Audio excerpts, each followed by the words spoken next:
all grieving right now through this pandemic with all of the different things that are happening in our lives. And this is something I want to talk about today. I had a very different plan for my video this week. I was going to talk about intermittent workouts, but in light of recent events in my life, I wanted to address something bigger. My first article for my blog, I talked about resilience. Through this pandemic, we've all lost so much. We're all grieving. That's something we all have in common. We're caught in this grief cycle where we're cycling between numbness and anger and denial and acceptance and maybe back to anger again. We're all cycling through that, even if we don't recognize it. In that article, I talked about how we are tougher than we think. As martial artists, we face so many challenges in the ring. We're used to getting hit. We're used to getting punched. We get bruises and injuries and muscle soreness, and there's the whole emotional ride of tournaments, and that can help us now. So this is something that I really believe. A lot of my videos and articles are about that toughness and pushing through and doing the tough work. These are all things that are really important to me, but at the same time, I see the other side of it and the need for something completely different. And so I want to talk about something really personal to me. Back when I was a kid, my dad died. I had a very difficult time with that. I was 10 and my mom had a very difficult time. And at the time I thought what I needed to do was to be strong for her, was to be tough. So I held it in. I held it all in. And I thought this meant that I was a strong person and I was coping. And to a certain extent I was. It was something to focus on, was helping her. And it was a distraction for me and it helped me get through it to a degree. But ultimately I never let it out. I didn't cry in front of people. I didn't talk about it. I held it in. And then years later, my first brother-in-law passed away and it all hit me. It was,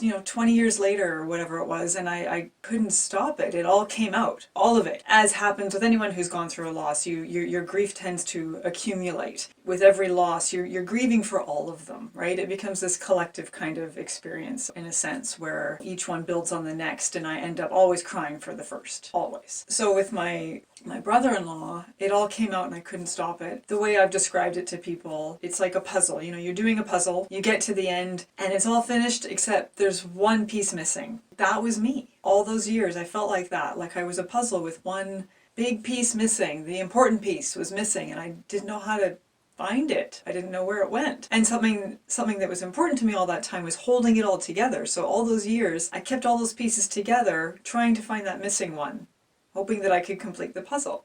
And then my brother-in-law died, and it was like a cat jumping on the table, pieces everywhere. I was all over the room. I was under the couch, I was in the vent, I was everywhere. I was a mess. I had completely fallen apart. And I didn't want to, but that's what happened. I don't think I left the house for a month. My family was really worried about me. I was worried about me. I didn't know what was happening. I'd never just fallen apart, ever, in my life, ever. At the end of that month, I woke up one day. I felt okay. Funny thing happened. I was able to start putting myself back together. So I started picking up all those pieces. And when I was done, I had found the missing one. So by letting myself fall apart, I was able to find all of me again. Through this pandemic, we're all holding on so tightly to what we lost, to who we were, to what we want. We're all handling it very differently. I just want to say that I think there is real value in letting ourselves fall apart. That worked for me. And I think what worked is I faced it. I cried it all out. It seemed like the tears would never stop coming some days, but they did. I mean, I still cry. But I made myself whole again. I faced all of that grief. I faced all of that sadness. I faced the whole thing. I faced the loss in its entirety. And I felt it. I let myself feel it. I didn't push it away.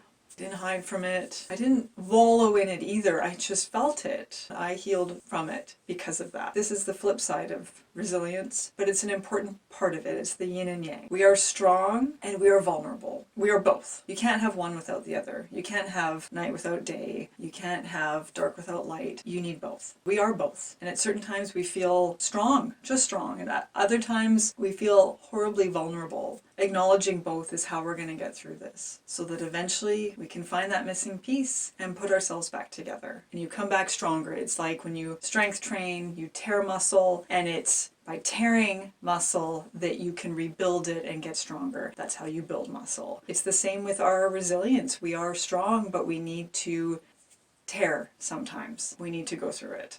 That's it. I hope this can help you, and have a Kleenex if you need it.